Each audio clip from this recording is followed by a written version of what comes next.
Status Quo's Francis Rossi, no stranger to this show. We've chatted many times over the years, often with his late bandmate and friend Rick Parfitt. Recently, Francis has been overseeing a new best-of album called Quoing In, and the band begin a UK tour in a few days' time. The origins of Status Quo go way back to 1962, but they really hit their stride in the 1970s. They didn't do things by halves and managed to put out an album every single year of the decade.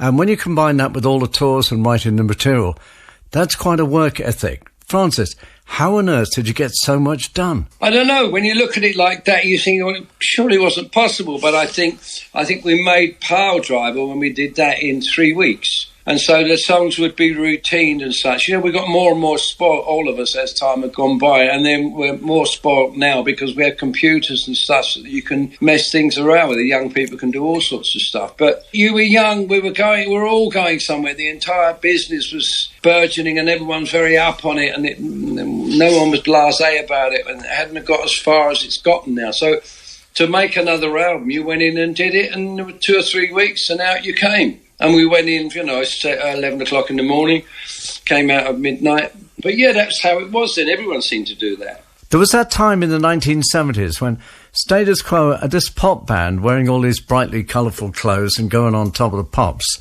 And then suddenly it's worn out denim and stuff, and they're kind of a rock and roll, you know, hardcore boogie band. Yeah, it was. At the point being, I think if you go back to 65 or 66, that we were kind of mods. You know, that was the thing to me. That's why I still wear that Windsor tie and the button-down collars and such. And then there was a period that the mod thing seemed to drift into that Carnaby Street kind of clothing thing. I did look like an Italian waiter in one of those sort of frock coats. And everybody was wearing that stuff. And then that suddenly, because at the end of the decade, it became like yesteryear, and we couldn't get arrested for some time. We did try, and and so the idea of walking around, going on stage in the same clothes that you turned up in was kind of wild, and you didn't shave, and it was kind of strange what you thought was wild then. You know, well, denim. They went on in denim. Different times, isn't it? You picked a track called "Is There a Better Way?" Now, if you go on YouTube. And you read the comments under that. And the comments are saying, you know, Status Quo, massively underrated band. They were just one of the great bands with that, you know, the great lineup, the original lineup.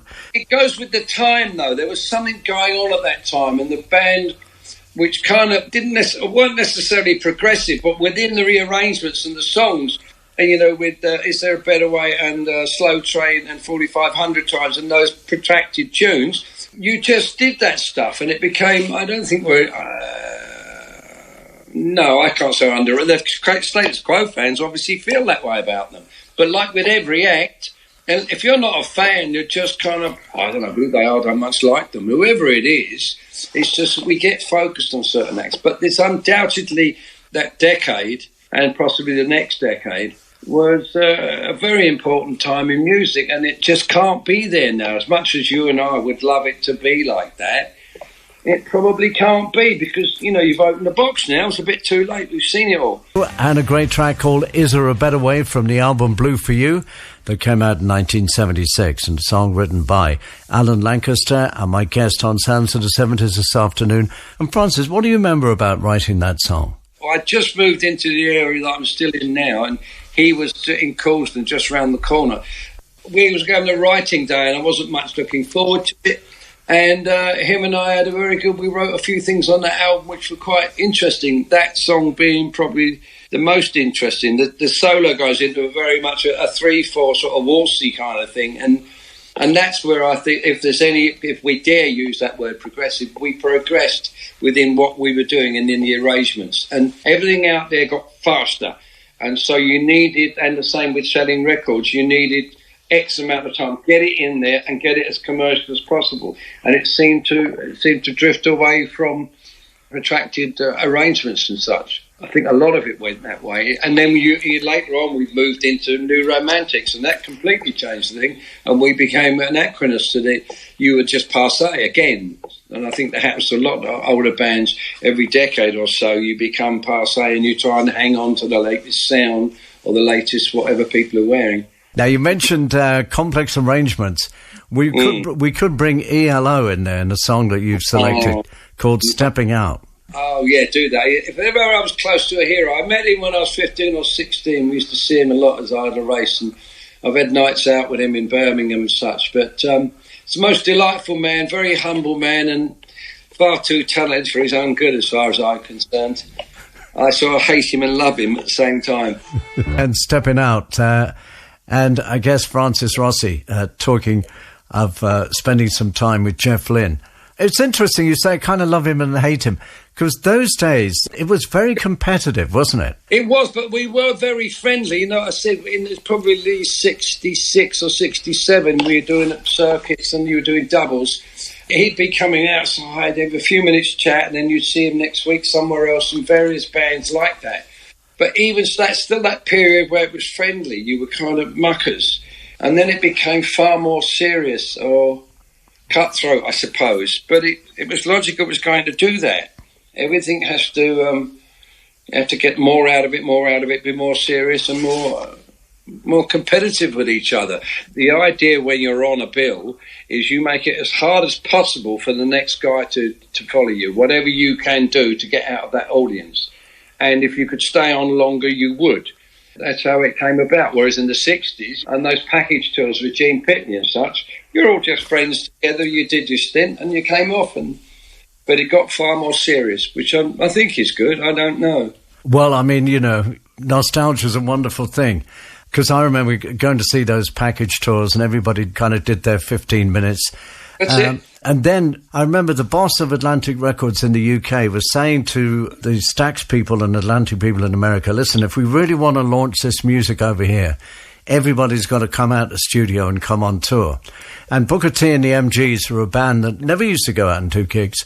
And then suddenly around Europe, the Stax tour of Europe, and you'd have Sam and Dave going out there, doing this incredible show and making it as difficult as possible for Otis Redding to follow them. Right, that's the whole gig in the end. Well, I think that was good for it. I'm not sure that it did good for music, but it did good for live shows because you kept setting that bar higher and higher. And subsequently now we have such ridiculous shows, light shows and stage shows of what comes on and what goes off. What about touring now? I mean, how do you tour now in terms of the sort of... Do you have lots of lights? Do you have any lasers, or is it just good sound?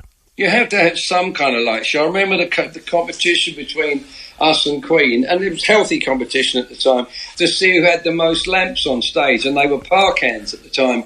And anybody knows about Parkans, they were so hot, so the heat raining down on you is phenomenal. But now you've got smoothing lights, so you can have just about anything. But there was a guy said to me years ago, George Harvey, a lighting designer we had, he said, nobody goes home whistling the lights. But for certain acts, that's a contradiction, because if you went to see Floyd, you want to see that spectacle going on, or various other acts. And certain bands, it'll do like AC/DC, maybe Up to Us and various Stones. You don't need you're just hearing the music. Each to his own, I suppose. But we have a reasonable light rig. And of course, there is budgets to think of. We have these fabulous excuses these days since 2018-19. It's Brexit, COVID, Putin. These are the reasons that this has gone up, this is more expensive, we can't do this, we can have that, we can't have this. But generally, we are just a rock band that tries to do it each night. And most times, for us and usually the audience, it works really well. I'm so looking forward to doing this winter run in a big, big way, which I have to be careful with. Now, you've been doing it a long time, so it sounds from what you say, you still get a buzz out of it. Well, you can, and I think one of the bonuses to when we were younger, when you do have a duff one, and you do, for whatever reason, sound-wise, one doesn't perform very well, for whatever, you don't feel too clever, I constantly make mistakes. I'm a really good guitar player in my bedroom upstairs at night, most nights. And I go on stage, something goes wrong. You've been there, and I've made horrendous mess-ups, but something when the band gels, and it does gel a lot lately, it reminds me of the early days that we were talking about, and you're looking for that every night. Well, a lot depends on the crowd and what they sort of give to the stage, doesn't it? It does, but we can't rest on that and say, well, they weren't very good. In fact, we all do that. Crowd were a bit funny, no. And also certain venues, certain towns, they seem muted compared to like if you went from Glasgow to somewhere in Dresden, you would definitely notice the difference, believe me, and you feel it. However, to them, they're having a fantastic time. Francis, always good to talk to you. Thanks for sparing the time, and enjoy the gigs coming up. And you picked a song from the Eagles. This is one of my favourite songs from them. It's not one that immediately comes to mind when people think of the Eagles. I think it's a really good track. It's the first one I really heard of theirs, and when they did Hotel California tour, I went to Wembley to see them, and I was not happy until they'd done this song, and I always thought that we could have tried to head somewhat that way, changing the bass line to what they call a root and fifth, dung, dung, dung, dung, dung.